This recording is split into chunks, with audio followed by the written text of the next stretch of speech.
Everyone, welcome to Magnet Brains. Myself Prateek Karn स्वागत करता हूं आपका अपने यूट्यूब चैनल मैग्नेट ब्रेन्स पर, जहां पर आपको मिलता है क्वालिटी कंटेंट, क्वालिटी एजुकेशन, वो भी बिल्कुल फ्री ऑफ कॉस्ट। ठीक है, क्लास 12 का बहुत शानदार चैप्टर एटम्स, और अब हम आ चुके हैं numerical based on Bohr's model. आप लोग सब जानते हैं, अच्छे से जानते हैं। सबसे पहले कौन आए थे? Thomson's model. उसके बाद लिमिटेशंस आई, उसके बाद कौन आए? रदरफोर्ड मॉडल आए। उसके बाद कौन? नील बोर्स मॉडल। और नील बोर का बहुत सटीक मॉडल है। अब क्या है भाई, हम करने वाले हैं इसके न्यूमेरिकल्स, तो हमको पहले जो कंसर्न्ड फॉर्मूले होते हैं वो पहले पता होने चाहिए। तो आप ऐसा बिल्कुल मत सोचिए कि सर अगर हमने आपकी क्लासेस नहीं करी है पहले अटेंड तो क्या हमसे बनेगा। अरे बन जाएगा यार, कोई बहुत टफ बात नहीं होने वाली है, सिंपल ही होती है फिजिक्स। तो जरा देख लिया जाए। देखो, पहला क्वेश्चन जैसा भी क्वेश्चन है, लेकिन क्वेश्चन को सॉल्व करने के लिए आपको चाहिए पहले प्री रिक्विजिट। तो जो फॉर्मूले आपको पता होने चाहिए ना, मैं आपको पहले वो इंपॉर्टेंट फॉर्मूले यहाँ बता दूं और यहाँ पे लिख के छोड़ दूंगा। पूरे लेक्चर के दौरान ये फॉर्मूले यहीं पे रहेंगे,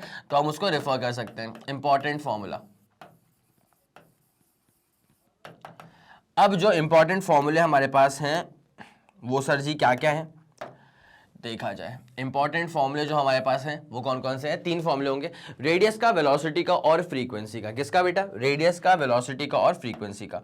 तो पहले आ जाए रेडियस पे। Radius of bourse stationary orbit. Radius of bourse stationary orbit. चलें शुरुआत करें। अब जरा गौर करिए, रेडियस का फॉर्मूला क्या होता है? रेडियस का फॉर्मूला होता है बेटा n square h square upon 4 pi का स्क्वायर m के z e का स्क्वायर। है भैया, है। थोड़ा सा फॉर्मूला जो है ना वो कॉम्प्लेक्स है, लेकिन कोई दिक्कत वाली बात नहीं है, इसलिए ये लेक्चर अलग से डिलीवर कर रहा हूं। ठीक है, मैं अगर चाहता तो न्यूमेरिकल उसी में करवा देता लास्ट वाले लेक्चर के अंदर, बट मैं इसको अलग से डिलीवर कर रहा हूं। बिकॉज होता क्या है ना, ऐसे वाले कॉम्प्लेक्स फॉर्मूले जितने बार तुम्हारी आंखों के सामने से गुजरेंगे ना, उतना ज्यादा अच्छी फीडिंग होगी। दैट्स वाई लास्ट टाइम सिर्फ डेरिवेशन करवाया था और इस बार सिर्फ न्यूमेरिकल्स करवा रहा हूं। और न्यूमेरिकल्स करवाने के टाइम पर भी जो कंसर्न्ड फॉर्मूले हैं वो आपके सामने लिख रहा हूं, आपके ऊपर कुछ भी नहीं छोड़ रहा हूं। ठीक है, तो ये वाला फॉर्मूला हो गया अपने पास। डन? क्या बोलते हो, आया? ये वाला फॉर्मूला हो गया हमारे पास radius of Bohr stationary orbit का। ठीक है, अब दूसरे वाले पे आते हैं बेटा, बिना समय लगाए दूसरे वाले पे कूदा जाए। आ जाओ। Velocity of electron. रेडियस तो हो गया, अब निकालेंगे हम इलेक्ट्रॉन की वेलोसिटी। तो velocity of electron in Bohr stationary orbit. Bohr's stationary orbit. अब हम देखने वाले हैं कि वेलोसिटी क्या होती है, किसकी? इलेक्ट्रॉन्स की वेलोसिटी क्या होती है। तो जरा गौर करें, velocity is equals to 2 pi k Z e square upon n into h. ठीक है, ये हल्का सा कॉम्प्लेक्स फॉर्मूला है, पता ही अपने को, तो कोई उसमें दिक्कत वाली बात नहीं आएगी अगर आप इसको मल्टीपल टाइम रिवाइज करेंगे तो। अगर रिवाइज नहीं करोगे तो भाई छोटे मोटे फॉर्मूले भी जो है ना लोग काम खराब कर देते हैं। क्यों रिवाइज नहीं करते? और कभी कभी क्या होता है, ऐसे बड़े बड़े फॉर्मूले भाई याद हुआ ना, सबको याद होता है। ठीक है, कोई दिक्कत वाली बात नहीं है, बस एफर्ट मांगता है। क्या चाहिए? एफर्ट चाहिए। तो एफर्ट लगाओ, काम तुम्हारा एकदम सही हो जाएगा। अब ये वाली बात समझ में आ गई है, रेडियस हो गया और ये वेलोसिटी हो गई। अब क्या है, अब अगले वाले पे आते हैं, फ्रीक्वेंसी पे। किस पे आते हैं बेटा? शुरू करें, फ्रीक्वेंसी पे आते हैं। रेडियस और वेलोसिटी वाला कार्यक्रम तो जो है वो समाप्त हो चुका है। अब आते हैं फ्रीक्वेंसी पे। आ जाओ।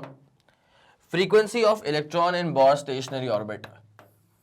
फ्रीक्वेंसी किसकी? इलेक्ट्रॉन की। तो frequency of electron in Bohr stationary orbit. ठीक है, तो frequency of electron in Bohr stationary orbit.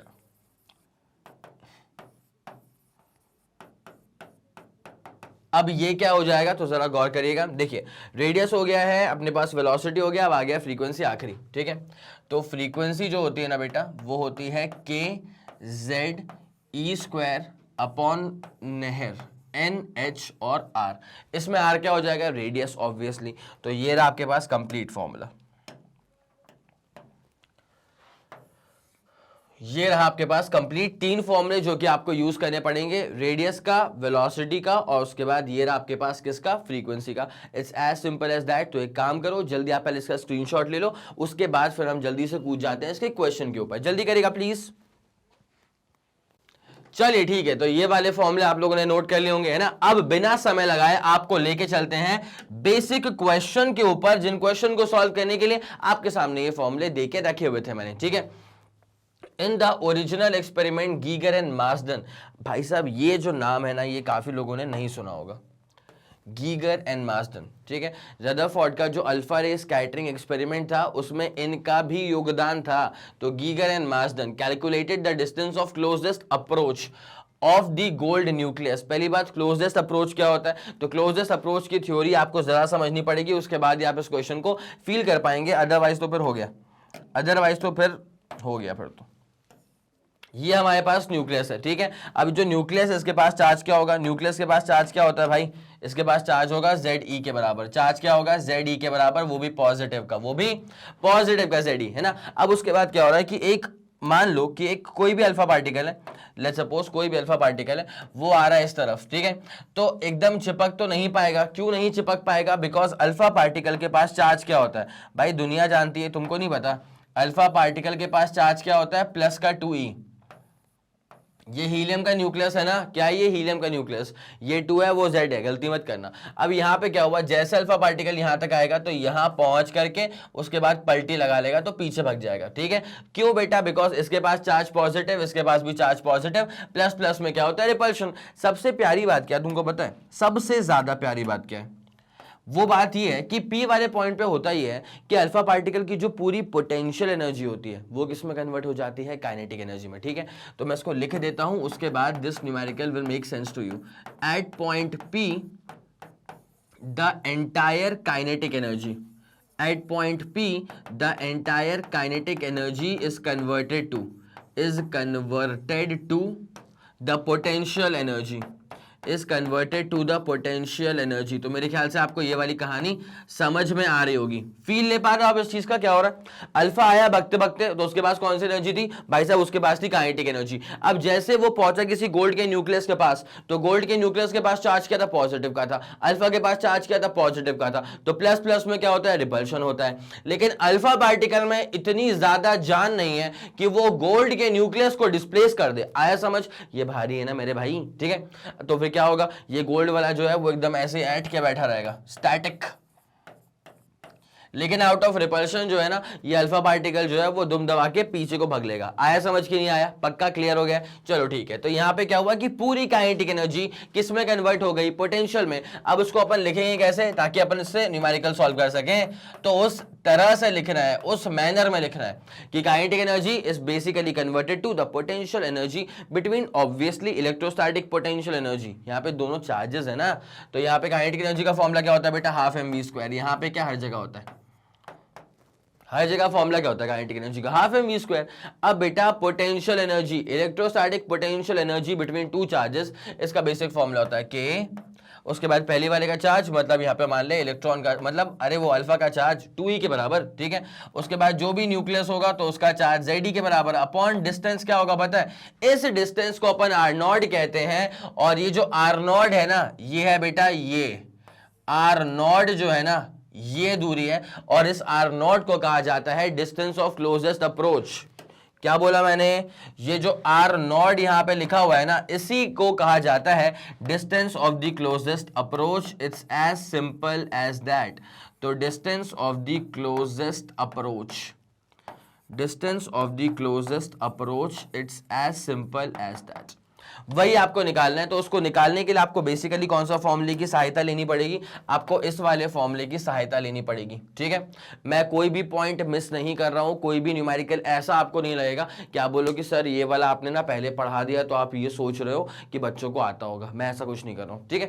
तो एक काम करो बेटा, पहले इसका स्क्रीनशॉट लो, उसके बाद फिर सवाल पे कूदते हैं। जल्दी करो बेटा, जल्दी करो। 3 2 1 रेडी गो एंड डन। हो गया, चलो बेटा ये वाला केस आपका डन हो चुका है ना। अब आ जाते हैं इस वाले क्वेश्चन के ऊपर। यहाँ पे एक और चीज है कि क्लोजेस्ट अप्रोच तो निकालना ही है of a 7.7 mega electron volt alpha particle, ठीक है। अल्फा पार्टिकल की अगर आप बात कर रहे हो ना, तो अल्फा के पास चार्ज क्या होता है, अल्फा के पास चार्ज होता है 2e, तो charge of alpha particle is +2e, ये कोई दिक्कत वाली बात नहीं है, ठीक है। अब उसके बाद क्या होता है, मास ऑफ अल्फा पार्टिकल। अगर आपको अल्फा पार्टिकल का मास निकालना है तो आपको पहली बात तो ये पता होनी चाहिए भाई, इस सवाल को सॉल्व करने के लिए ना बहुत सारे प्री रिक्विजिट्स हैं। आपको हर एक लाइन में कुछ ऐसी चीज मिल जाएगी जिस पर बेस्ड कोई डेटा होगा जो कि आपको पता होना चाहिए। जैसे मान लो अल्फा पार्टिकल है, अब उसका चार्ज दे के नहीं रखा है, तो आपको पता होना चाहिए क्या होता है, +2e के बराबर होता है। अल्फा पार्टिकल है, उसका मास आपको नीड पड़ेगी न्यूमेरिकल सॉल्व करने के टाइम पे, लेकिन नहीं पता है तो फिर क्या कर लोगे, तो भाई मास पता होना चाहिए। कैसे पता होना चाहिए भाई, पहले तो ये पता हो कि अल्फा क्या होता है। अल्फा होता है हीलियम का न्यूक्लियस, तो इसके पास क्या होते हैं, इसके पास होते हैं 2 प्रोटॉन्स और फिर इसके पास होते हैं 2 न्यूट्रॉन्स, तो इसका मास नंबर कितना हो गया 4, ठीक है। और इसका जो चार्ज है, चार्ज जो है वो +2e के बराबर होगा, बिकॉज 2 प्रोटॉन्स है, न्यूट्रॉन्स के पास चार्ज थोड़ी होता है। तो mass of alpha particle is equal to क्या हो जाएगा 4 AMU, मतलब 4 एटॉमिक मास यूनिट, तो 4 इंटू भाई साहब 1 AMU क्या होता है 1.67 इंटू 10⁻27 kg। मेरे ख्याल से आपको कहानी समझ में आ गई होगी, ठीक है। ये होता है about charge and mass of alpha particle, पक्का पूरा क्लियर हो चुका है, ठीक है।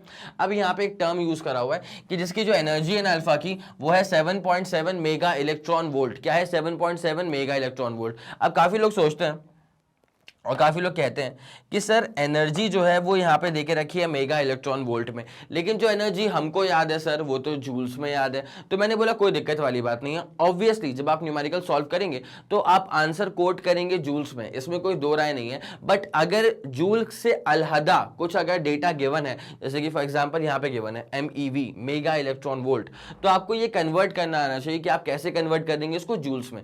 तो आपको मैं जरा कन्वर्जन एक बार सिखा दूं, उसके बाद तो आप क्वेश्चन पे कूद ही जाएंगे, ठीक है। तो आ जाओ जरा कन्वर्जन समझो इसका।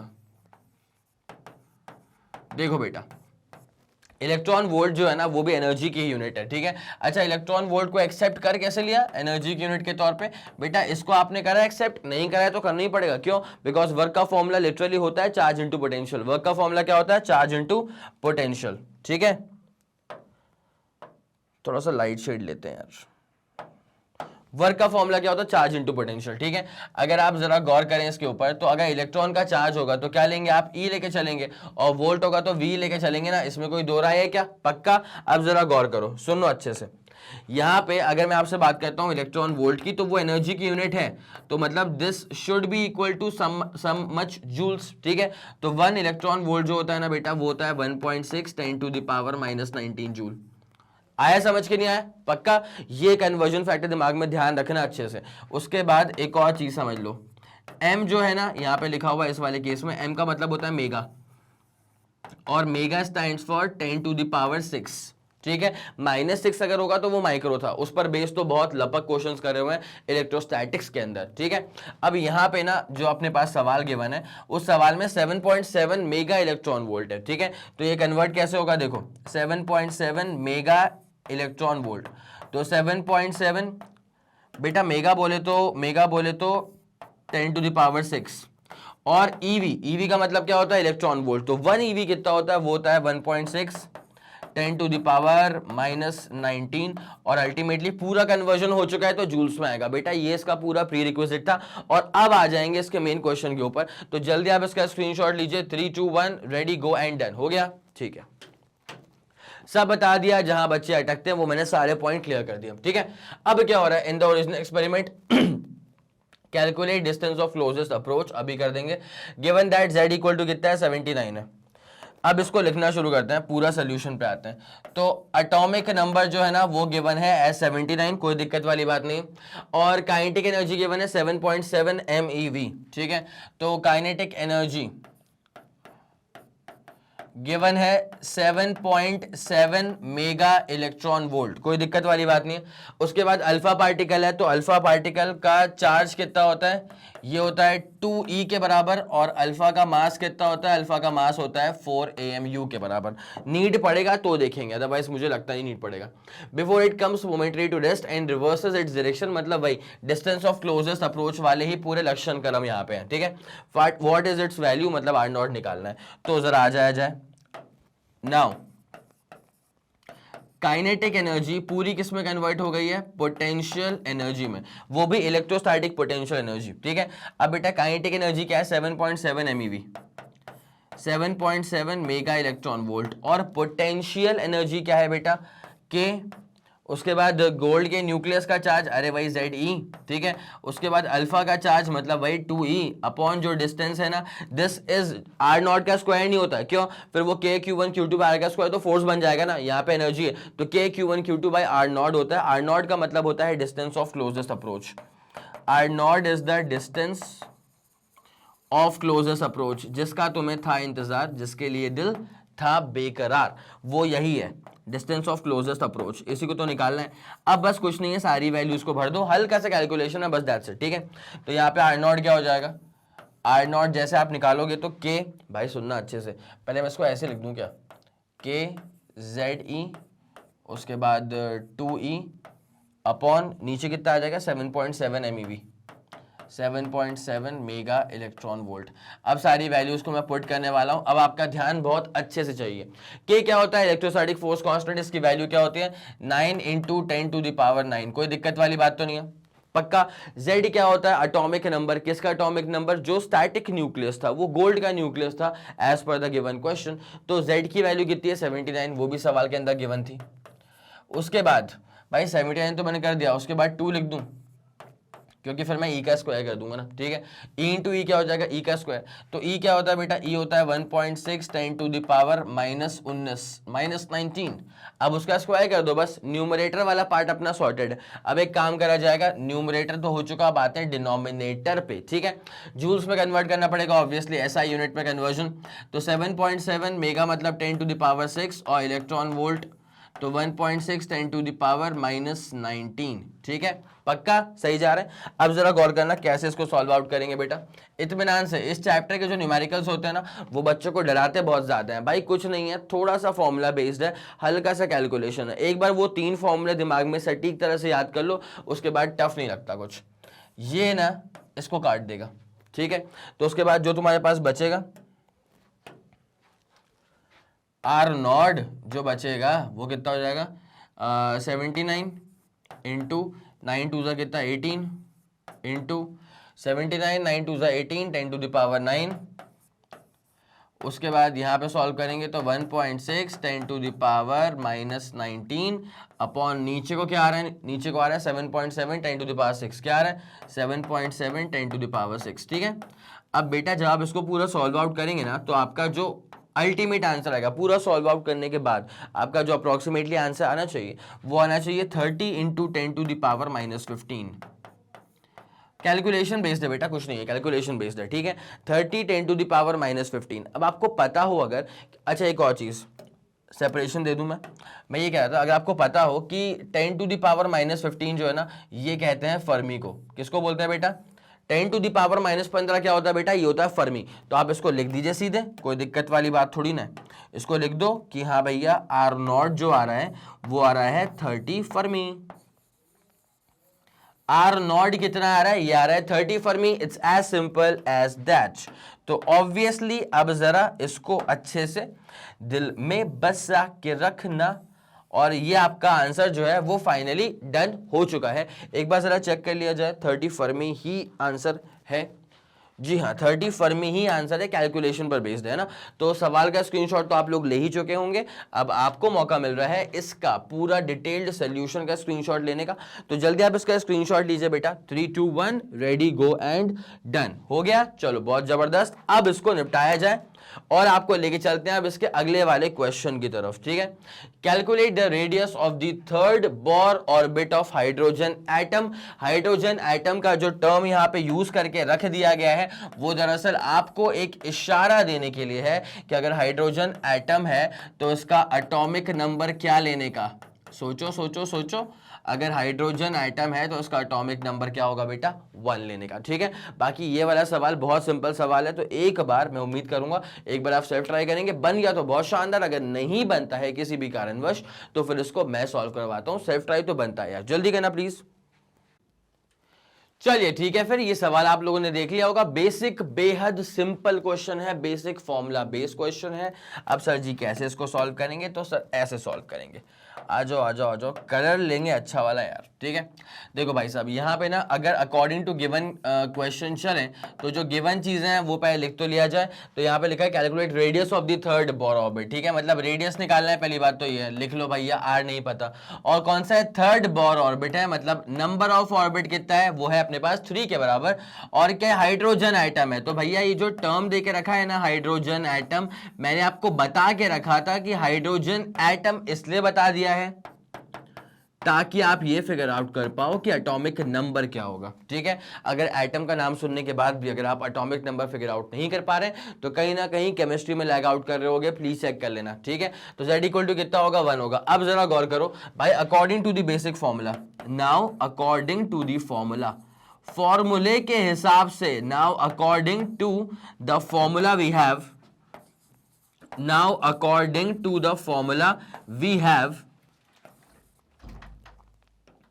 Now according to the formula we have, भाई क्या पता है हमको, फॉर्मूला क्या होता है रेडियस का, यार रेडियस का फॉर्मूला होता है एन स्क्वायर एच स्क्वायर, आया यार, लंबा फॉर्मूला है लंबा, n square h square upon 4 pi का square m k Z e square, ये है बेटा फॉर्मूला फॉर रेडियस, ठीक है। अब सारी की सारी वैल्यूज जो है ना मैं आप लोग के लिए यहाँ पे पुट कर देता हूँ, तो बस जरा गौर फरमाइएगा, अच्छे से देखिएगा।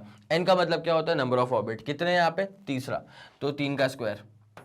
उसके बाद क्या लिखा है बेटा, h का स्क्वायर, तो h क्या होता है, प्लैंक्स कांस्टेंट, तो 6.636 10 टू द पावर -34, और उसका भी स्क्वायर करना है, उसका भी स्क्वायर कर दिया, ठीक है। अपॉन नीचे क्या लिखा हुआ है बेटा, नीचे लिखा हुआ है 4, उसके बाद पाई का स्क्वायर, तो 4 उसके बाद पाई का स्क्वायर, मतलब पाई इंटू पाई, तो 22/7 इंटू 22/7, चलेगा आपको इतना पूरा श्योर है। तो 4 पाई का स्क्वायर, उसके बाद m, किसका मास लेंगे भाई साहब, यहाँ पे जो इलेक्ट्रॉन मूव कर रहा होगा उसका मास लोगे ना। अच्छा एक और चीज, इलेक्ट्रॉन का जो मास होता है वो कितना होता है, वो न्यूक्लियस, सॉरी सुनना एक बार, इलेक्ट्रॉन का जो मास होता है वो मुझे कॉमेंट सेक्शन में आंसर करना, इलेक्ट्रॉन का जो मास होता है वो प्रोटॉन के मास से भारी होता है या हल्का होता है, ठीक है। वीडियो को पॉज करो, जल्दी आंसर दो, आ गया होगा, चलो ठीक है। अब यहाँ पे m क्या है, मास ऑफ इलेक्ट्रॉन, तो 9.1 10 टू द पावर -31, डन, ये आ गया तुम्हारे पास मास ऑफ इलेक्ट्रॉन, ठीक है। उसके बाद k क्या होता है, k होता है 1/4πε0, ठीक है। आ रहा होगा कुछ ना कुछ याद, आ रहा होगा कुछ ना कुछ याद, k क्या होता है, k होता है 1/4πε0। हालांकि इस k की वैल्यू क्या होती है, इस k की वैल्यू होती है 9 10 टू द पावर 9, k की वैल्यू क्या होती है 9 10 टू द पावर 9। उसके बाद z तो वैल्यू 1 के बराबर हो गई, उसके बाद क्या लिखा हुआ e का स्क्वायर, तो e का स्क्वायर मतलब वही बात है 1.6 10 टू द पावर -19। ये थोड़ा सा क्या है, लंबा कैलकुलेशन, ठीक है। जब आप इसको सॉल्व आउट करेंगे तो आपका अप्रोक्सीमेटली जो आंसर आएगा वो आना चाहिए 4.775 10 टू दी पावर -10 मीटर। ये अपन लोग ने करके रखा है पहले से, इसलिए पता है मुझे, तुम इसकी टेंशन बिल्कुल मत लेना, कैलकुलेशन में नहीं अटकोगे आप इतने ज्यादा, बिकॉज इतने ज्यादा भयंकर नंबर वाले कैलकुलेशंस आपको देखने को नहीं मिलते, ठीक है। हालांकि यहां पे था, मैंने करवा दिया, ठीक है। तो ये रहेगा आपका answer 4.775 10 to the power -10 metre, it's as simple as that. एक बार यहां पर, अब तुम देख रहे हो ये थोड़ा सा क्या है, यहां पे आ गया, तुम समझ जाओगे इस चीज को। वैसे ये इसका सोल्यूशन मैंने यहां से स्टार्ट कर दिया था, तो 4.775 10 to the power -10 metre, it's as simple as that. तो एक काम करिए, जल्दी इसका स्क्रीनशॉट लीजिए, उसके बाद फिर कहानी को आगे बढ़ाते हैं। जल्दी करना बेटा, 3 2 1 रेडी गो एंड डन, हो गया। चलो एक तरफा क्लियर करें, इसको क्लियर करते हैं। अब बढ़ते हैं इसके आगे, ठीक है। अगला वाला question, what is the distance of closest approach when a 5.0 mega electron volt proton approaches a gold nucleus. कोई दिक्कत वाली बात नहीं है। लॉजिक क्या है इसका कि kinetic energy is converted to potential energy, बस वही इसका लॉजिक है। सोल्यूशन पे आ जाओ। सोल्यूशन में क्या है इसका कि kinetic energy is converted to potential energy. तो काइनेटिक एनर्जी कितनी है इसकी, यहाँ पे लिखा हुआ है 5 मेगा इलेक्ट्रॉन वोल्ट, लिखा है ना, जी हाँ, इज इक्वल टू क्या हो जाएगा, पोटेंशियल एनर्जी। पक्का, चलिए तो कितना है 5 मेगा इलेक्ट्रॉन वोल्ट। इसका एक काम करूंगा मैं, इसको अभी बस के ही लिख के छोड़ देता हूँ, बाद में जब वैल्यूज पुट करने का मौका आएगा तो पूरा तरीके से पुट कर दूंगा। इक्वल टू पोटेंशियल एनर्जी, तो क्या हो जाएगा ये के, उसके बाद क्या हो जाएगा Q1 मतलब गोल्ड का जो चार्ज होगा, उसके बाद Q2 मतलब अल्फा मूव कर रहा है क्या, what is the distance of closest approach when, अच्छा this is a proton moving, कौन मूव कर रहा है, प्रोटॉन मूव कर रहा है। अगर प्रोटॉन मूव कर रहा है तो चार्ज ऑफ प्रोटॉन मतलब प्लस ई के बराबर, ठीक है। अच्छा वो चेक कर लिया, यहाँ पे अल्फा नहीं था। अप्रोचेस अ गोल्ड न्यूक्लियस, ठीक है, तो Z की वैल्यू कितनी होगी 79। उसके बाद आपको निकालना है distance of the closest approach, okay, R0 निकालना है। तो यहां से R0 क्या हो जाएगा, के जेड ई स्क्वायर, के जेड ई स्क्वायर अपॉन नीचे क्या आ जाएगा तुम्हारे पास काइनेटिक एनर्जी, नीचे क्या आ जाएगा काइनेटिक एनर्जी। ऐसा पाप मत कर देना, के से के उड़ा मत देना भाई। ये वाला के क्या है, इलेक्ट्रोस्टैटिक फोर्स कांस्टेंट, ये पूरा के डॉट ई है, काइनेटिक एनर्जी है ये पूरी, कितनी है गिवन है सवाल में 5 मेगा इलेक्ट्रॉन वोल्ट। अब जरा आगे बढ़ा जाए तो नाउ जब आप आर नॉट को इवेलुएट करेंगे, किसको करेंगे इवेलुएट, आर नॉट को, तो क्या रहेगा के का मतलब क्या होता है 9 10 to the power 9, okay done, कोई दिक्कत वाली बात नहीं है। उसके बाद मल्टीप्लाइड बाई जेड, यहां पे क्या होगा गोल्ड का न्यूक्लियस है तो जेड की वैल्यू क्या होगी 79 होगी, ठीक है। इसको मैं लिख दूं क्या, ऊपर कहीं लिखता हूं, बड़े प्यार से लिखता हूं,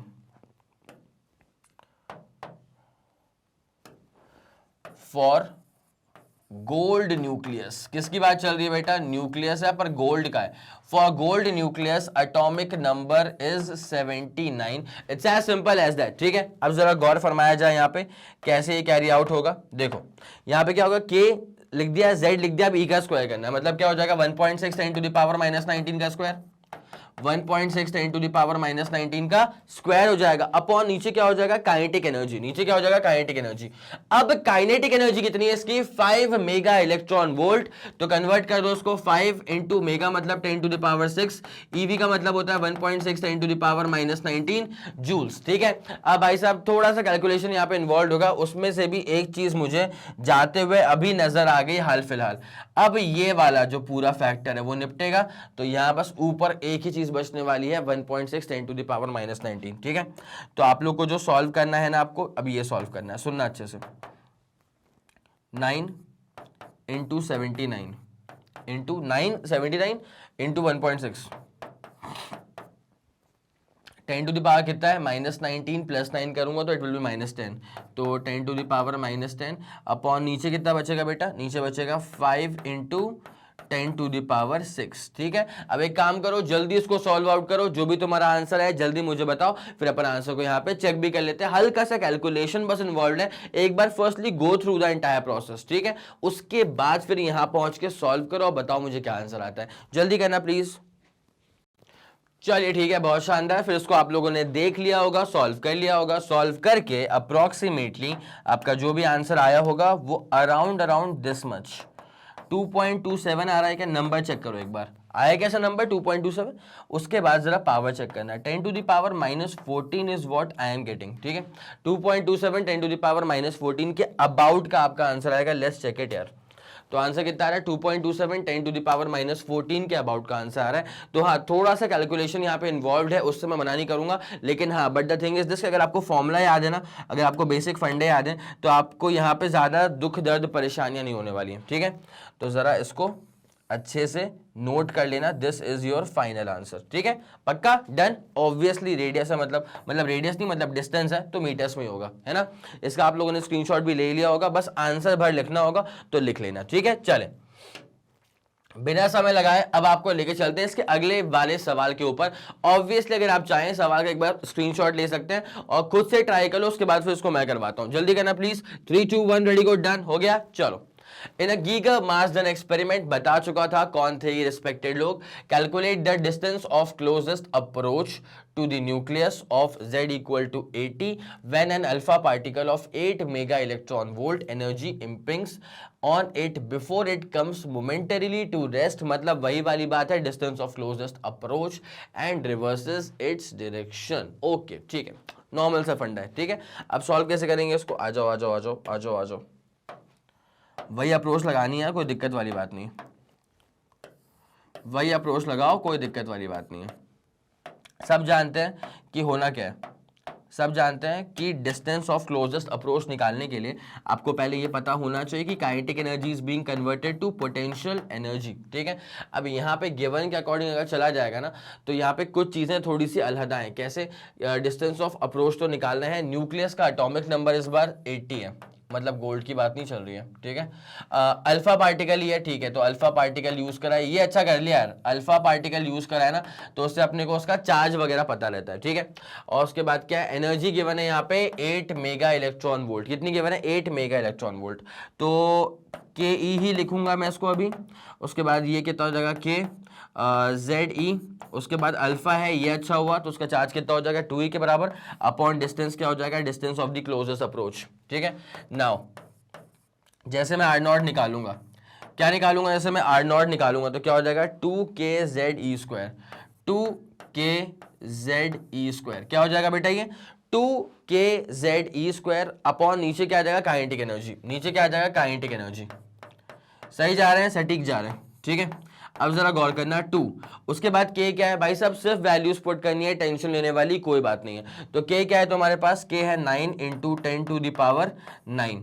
उसके बाद z क्या है तो हमारे पास, z तुम्हारे पास गिवन है एज 80, z गिवन है एज 80।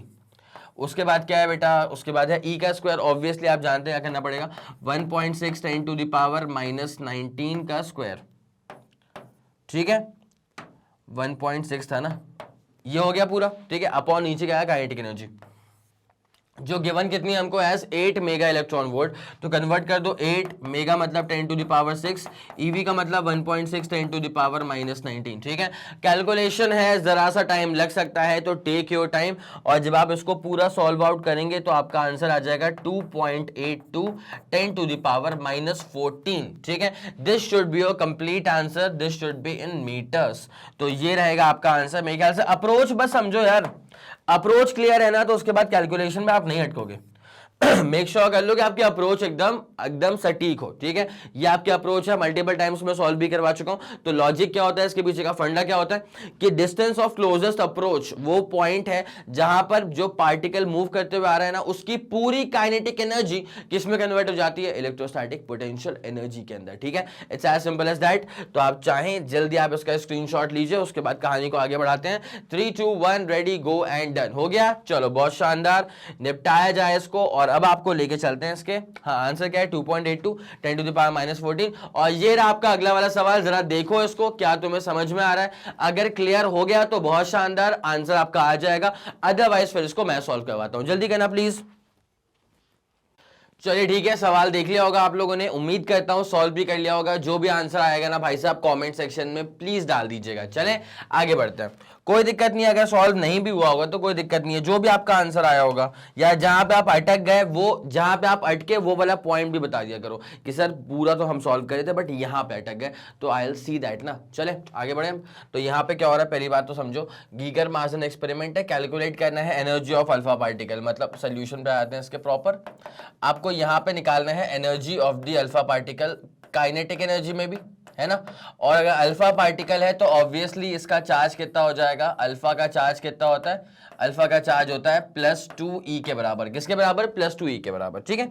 चलो आगे बढ़ते हैं। Whose distance of closest approach to the nucleus, जिसका z एटॉमिक नंबर 79 मतलब गोल्ड है, गोल्ड है भैया, गोल्ड है, सोना सोना सोना, ठीक है। और इसका डिस्टेंस ऑफ क्लोजेस्ट अप्रोच कितना है, यहाँ पे है 2.8 10 to the power -14।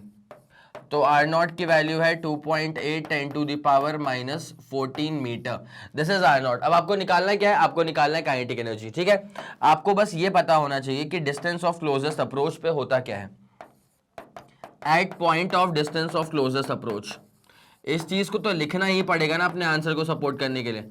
Eight point of distance of closest approach, सारी की सारी जो काइनेटिक एनर्जी है वो किस में कन्वर्ट हो चुकी होती है, सारी की सारी जो काइनेटिक एनर्जी है वो कन्वर्ट हो चुकी होती है पोटेंशियल एनर्जी के फॉर्म में।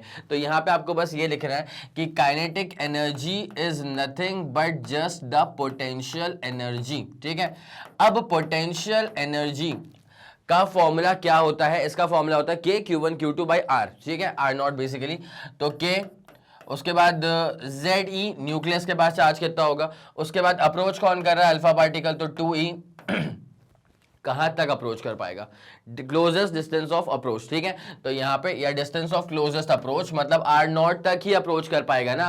तो बस आपको अगर एनर्जी निकालनी है, मतलब आपको निकालनी है काइनेटिक एनर्जी, बस सारी की सारी वैल्यूज पुट करना शुरू कर देना। ऐसा पाप मत करना, के से के मत काट देना।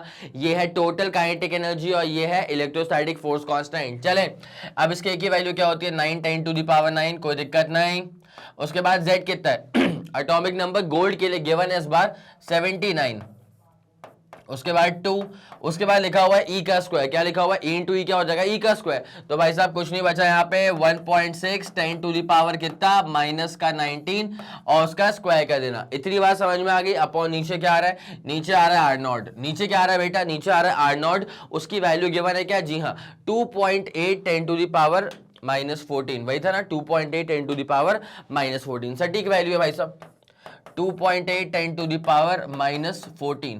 जब आप इसको फर्दर सॉल्व आउट करेंगे ना, तो सॉल्व आउट करने के बाद, अब कैलकुलेशन यहाँ पे इन्वॉल्व है, ठीक है, तो सॉल्व आउट करने के बाद what you will get is 13.0 10 to the power -13। Obviously energy है तो जूल्स में आएगी, एनर्जी है तो क्या आंसर आएगा, जूल्स में आएगा, बस इतनी सी बात है।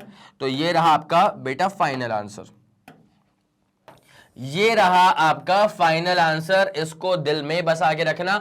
बेसिक कैलकुलेशन इस टॉपिक के अंदर बस कैलकुलेशन ही लंबे होने वाले हैं, बाकी अप्रोच तो नॉर्मल ही होती है। आ गया समझ, चले ठीक है। तो एक काम करें, इसका आंसर क्या आ गया, 13 10 टू द पावर -13। चेक करिए जाए इसका आंसर। तो अच्छा यहां पे दो क्या होगा, एक काम करो पॉइंट को आगे लेके आ जाओ, क्या बोल रहा हूं मैं, एक काम करो पॉइंट को आगे लेके आ जाओ, तो क्या हो जाएगा 13। उसके बाद जब अगर मैं एक स्टेप पॉइंट को आगे लेकर के आऊंगा तो जो पावर है उसमें से -1 और हो जाएगा, तो -12, तो अब कितना हो जाएगा -13। So this becomes 13 10 to the power -13 joules. It's as simple as that. मेरे ख्याल में पूरी कहानी आपको यहां की तो क्लियर हो गई होगी। डिटेल्ड सॉल्यूशन ये रहा आपके सामने, आप इसका स्क्रीनशॉट लीजिए, उसके बाद कहानी को आगे बढ़ाते हैं। जल्दी करना प्लीज, 3 2 1 रेडी गो, डन हो गया। चलो गजब, ये वाला केस आपका डन हो चुका है। अब आपको लेके चलते हैं इसके अगले वाले क्वेश्चन की तरफ। क्वेश्चन नंबर कौन सा भाई साहब, ये क्वेश्चन नंबर 6 पे आ चुके हैं। ठीक है, क्या बोल रहा है छठवां सवाल, अल्फा पार्टिकल है जिसकी काइनेटिक एनर्जी है 10 टू द पावर -12 जूल्स, कोई दिक्कत नहीं है। एग्जिबिट्स बैक स्कैटरिंग, इसका मतलब क्या, जैसे मान लो ये न्यूक्लियस होगा, अल्फा पार्टिकल जा रहा होगा जा रहा होगा जा रहा होगा, यहां पे आ गया, पर टच नहीं कर पाएगा on account of repulsion between the nucleus and the alpha particle, because both of them carries positive charge. ठीक है, तो ये अपने पास न्यूक्लियस था, अल्फा पार्टिकल जा रहा है जा रहा है जा रहा है जा रहा है, बस यहां से बैक स्कैटरिंग। ठीक है, तो ये बैक स्कैटरिंग जो हो रही है वो हो रही होगी at the distance of closest approach, है ना। तो exhibits back scattering from a gold का न्यूक्लियस है भाई साहब, अगेन वही गोल्ड का न्यूक्लियस, एटॉमिक नंबर 79, बड़ा अमीर question. What can be the maximum possible radius of gold nucleus. इन शब्दावलियों में फंसिएगा मत, ठीक है, इन शब्दावलियों में फंसिएगा मत। What is the maximum possible radius of the gold nucleus. एक बात बताऊं आपको, यहां गौर फरमाइए, मान लो ये तुम्हारे पास गोल्ड का न्यूक्लियस है, ठीक है, ये तुम्हारे पास क्या है बेटा, गोल्ड का न्यूक्लियस है, ये हमने मान लिया गोल्ड का न्यूक्लियस, ये इसकी बाउंड्री है। ठीक है, अब देख क्या होता है, जैसे मान लिया फॉर एग्जांपल अगर तुम ये डिस्टेंस मेजर करोगे ना, तो तुम इसी को बोलोगे ना कि ये इसका रेडियस है, तुम इसी को बोलोगे कि ये इसका रेडियस है।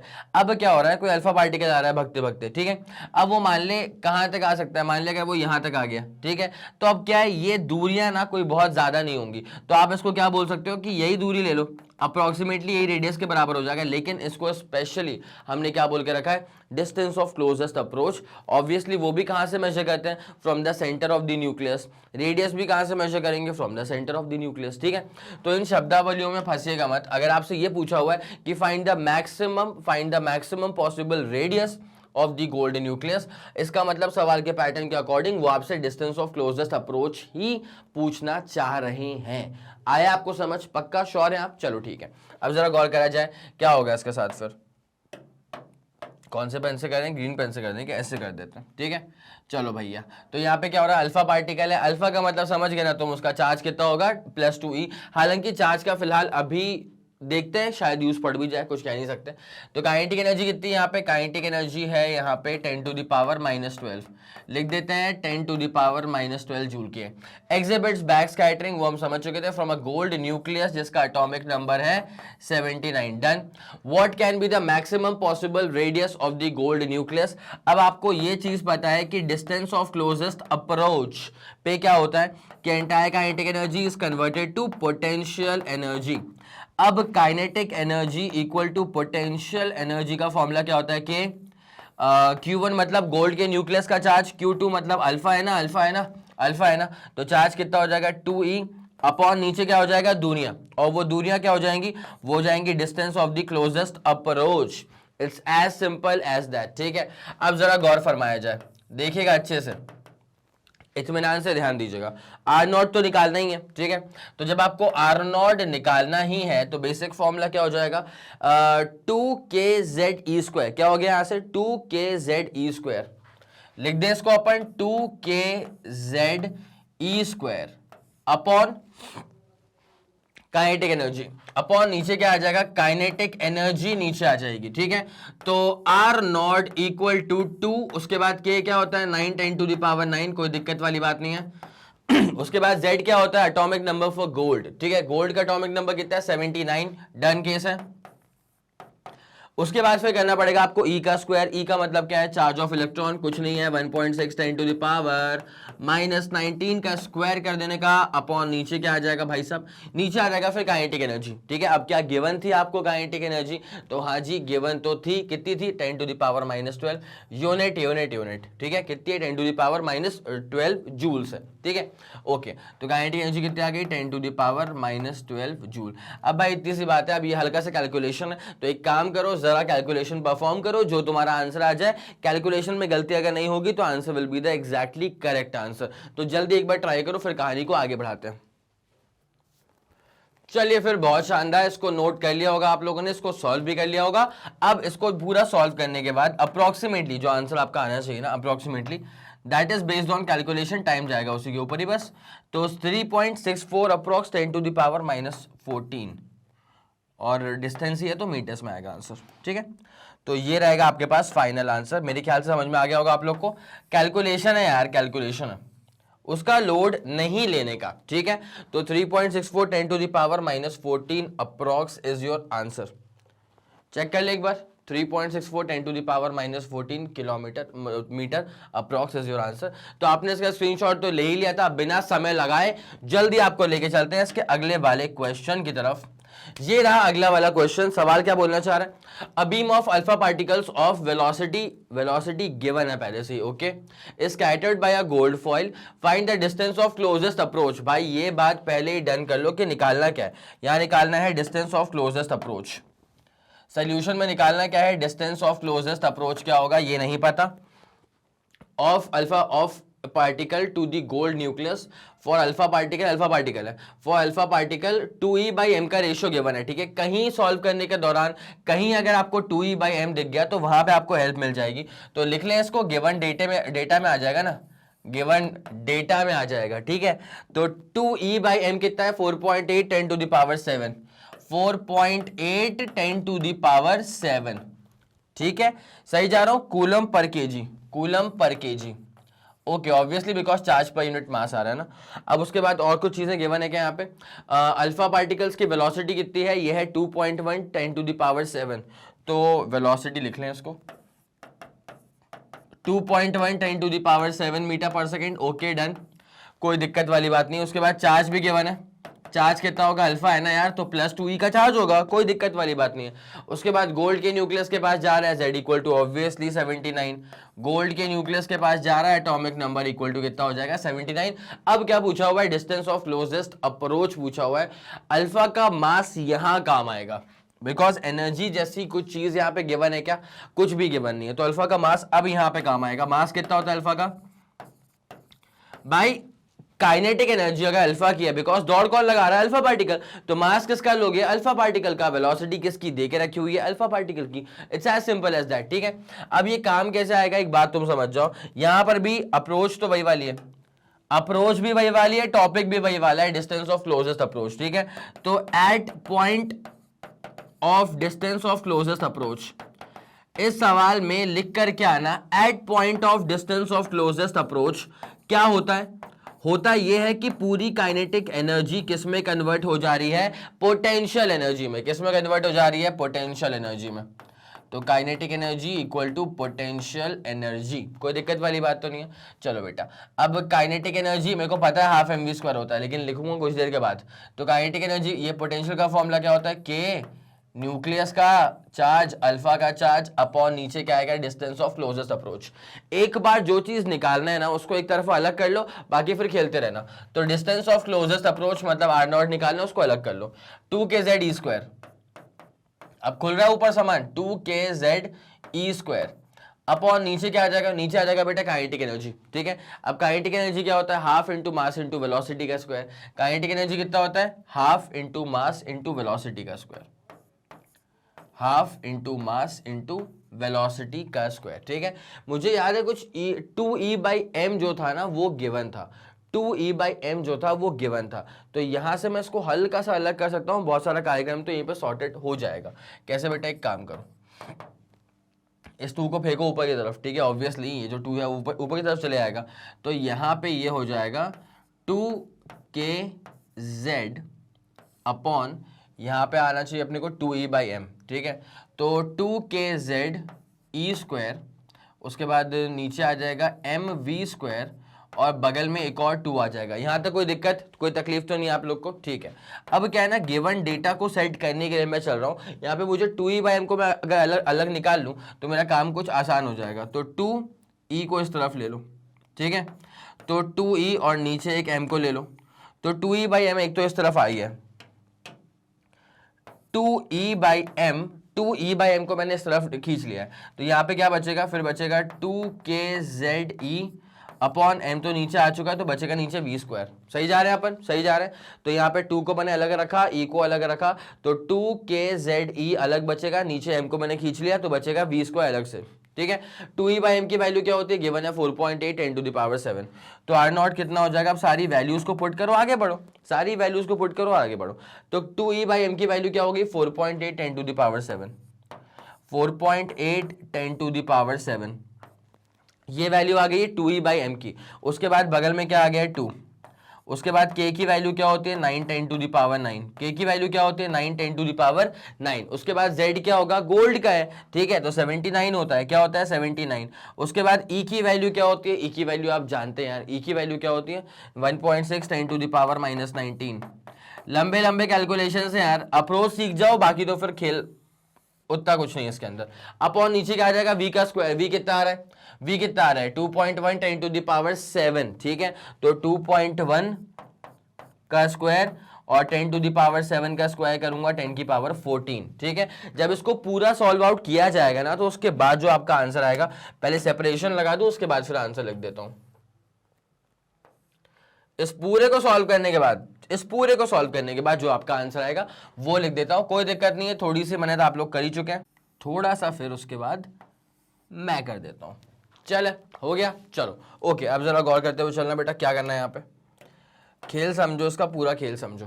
तो यहाँ पे r0 निकालना था, पूरा कैलकुलेशन जब आप कर लेंगे ना, पूरा का पूरा जब आप कैलकुलेशन कर लेंगे, तो आपका आंसर आना चाहिए डिस्टेंस का अप्रोक्सीमेटली 2.5 10⁻⁻14 मीटर के अबाउट, अप्रोक्सीमेटली। एक बार चेक कर लें इसको, जी हाँ, सटीक आंसर है। ठीक है, मतलब वही वाला आंसर है कि नहीं है, बस वो चेक कर रहा था। तो मेरे ख्याल से आपको समझ में आ गया होगा। अप्रोच समझो यार, कैलकुलेशन में तो कोई दिक्कत वाली बात नहीं है, बस तुम अप्रोच समझते हुए चलो तो खेल अपना आसान हो जाएगा। ठीक है बेटा, okay, this is your done answer. ठीक है, जरा इसको दिल में बसा के रखना। और पूरी अप्रोच का आपने स्क्रीनशॉट तो ले ही लिया होगा, उम्मीद करता हूं। अब इसे गायब करूंगा और आपको लेके चलेंगे अब इसके अगले वाले क्वेश्चन की तरफ। आखिरी वाला क्वेश्चन ये रहा आपके सामने, क्या लिखा हुआ है? In a head on collision between an alpha particle and a gold nucleus, वही दो चीजें हमेशा रहती हैं। The minimum distance of approaches, इस बार गिवन है distance of closest approach 4 10 to the power -14 metre. Calculate the energy of alpha particle, take atomic number for gold as 79। ठीक है, तो यहाँ पे क्या निकालना है? पहले आगे वही बात है, गिवन वाला पार्ट पूरा लिख लो, उसके बाद फिर कहानी को आगे बढ़ाते हैं। तो अल्फा पार्टिकल है, सोल्यूशन पे आ गए हम इसके।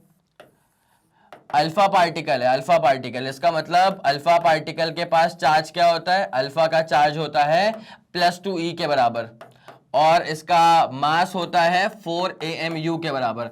अल्फा का मास कितना होता है? 4 एटॉमिक मास यूनिट। ठीक है, अब उसके बाद क्या लिखा हुआ है? Calculate the minimum distance of approach, नहीं वो तो गिवन ही है। मिनिमम डिस्टेंस ऑफ अप्रोच है 4 10 to the power -14, मतलब 4 10 to the power -14 लिख लें इसको। चलिए, ऐसा यूनिट दैट इज मीटर्स में ही गिवन है, कोई दिक्कत वाली बात नहीं है। उसके बाद क्या है? Calculate the energy of alpha particle, और एनर्जी निकालनी है, कोई दिक्कत नहीं है, काइनेटिक एनर्जी निकालनी है। उसके बाद क्या चीज गिवन था? Take atomic number for gold as 79, मतलब Z इक्वल टू है 79। कोई दिक्कत नहीं है, काम खत्म है यार, एकदम डन केस। आप जानते हैं डिस्टेंस ऑफ क्लोजेस्ट अप्रोच पे इकलौती चीज जो होती है वो क्या होती है कि kinetic energy gets converted to potential energy. ठीक है, अब आपसे पूछा है what is going to be the kinetic energy, तो पोटेंशियल एनर्जी के बराबर फॉर्मूला क्या होता है? के न्यूक्लियस का चार्ज अल्फा पार्टिकल का चार्ज अपॉन नीचे क्या आ जाएगा बेटा? Distance of closest approach. It's as simple as that. ठीक है, अब जरा गौर फरमाया जाए, के का मतलब क्या होता है? इलेक्ट्रोस्टैटिक फोर्स कांस्टेंट, तो 9 10 to the power 9। उसके बाद 2ZE का स्क्वायर, 2Z, उसके बाद क्या होगा बेटा? E का स्क्वायर। E क्या होता है? 1.6 10 to the power -19, that is charge of basic electronic charge या बेसिक प्रोटॉनिक चार्ज, अपॉन नीचे क्या आ जाएगा बेटा? डिस्टेंस ऑफ क्लोजेस्ट अप्रोच, जिसकी वैल्यू कितनी गिवन है हमको? 4 10 to the power -14 मीटर। तो बस इसको यहाँ पे लिख दीजिएगा 4 10 to the power -14 मीटर। पूरा सॉल्व आउट करने के बाद आपका जो आंसर आना चाहिए अप्रोक्सीमेटली, वो आना चाहिए 5.688 मेगा इलेक्ट्रॉन वोल्ट। तो 5.688 मेगा इलेक्ट्रॉन वोल्ट। आप जानते हैं क्या होता है? मेगा 10 to the power 6 होता है, और 1 EV क्या होता है? 1.6 10 to the power -19 जूल्स होता है। ठीक है, तो 1, ये अपना आंसर आ चुका है 5.688 मेगा इलेक्ट्रॉन वोल्ट। तो मेरे ख्याल से इतनी पूरी कहानी आपको क्लियरली समझ में आ गई होगी। ठीक है, this is the kinetic energy. एक बार चेक कर लें क्या कि मेगा इलेक्ट्रॉन वोल्ट ही है ना? जी हाँ, 5.688 mega electron volt, 5.688 mega electron volt. ये पूरा इसका डिटेल्ड सोल्यूशन था। तो मेरे ख्याल से आपको आखिरी क्वेश्चन जो ये था वो समझ में अच्छे से आ गया होगा। जल्दी आप इसका पहले स्क्रीनशॉट ले लो। 3 2 1 रेडी गो एंड डन, हो गया। चलो, गजब बेटे गजब। तो ये जो पूरा कार्यक्रम था वो आपके सामने कवर अप करवा दिया गया है। These were the numericals. ठीक है, अब होता क्या है कि यहां पर डेरिवेशन एक तरफा था, 3 डेरिवेशंस थे, और उसमें था रेडियस, वेलोसिटी और फ्रीक्वेंसी, और उस पर बेस तुम्हारे सारे न्यूमेरिकल्स करवा दिए गए हैं। अब बस बनता ये है कि अच्छे से रिवाइज कर लो, फॉर्मूले की शीट बना लो, और बस बने रहिए मेरे साथ और मैग्नेट ब्रेन्स के साथ। ठीक है, जैसा आप लोग जानते हैं कि मैग्नेट ब्रेन जो प्रोवाइड करता है आपको, वो CBSE की English medium as well as Hindi medium वाली क्लासेस। तो हिंदी मीडियम वाले बच्चों को भी अकेला नहीं छोड़ा गया है, उनके साथ भी बने हुए हैं spoken English, CUET, NTSC olympiad, UP board, Bihar board, MP board. इसके अलावा कोई भी इंफॉर्मेशन चाहिए तो मैग्नेट ब्रेन्स की ऑफिशियल वेबसाइट पर विजिट कर सकते हैं। Okay, thank you so much.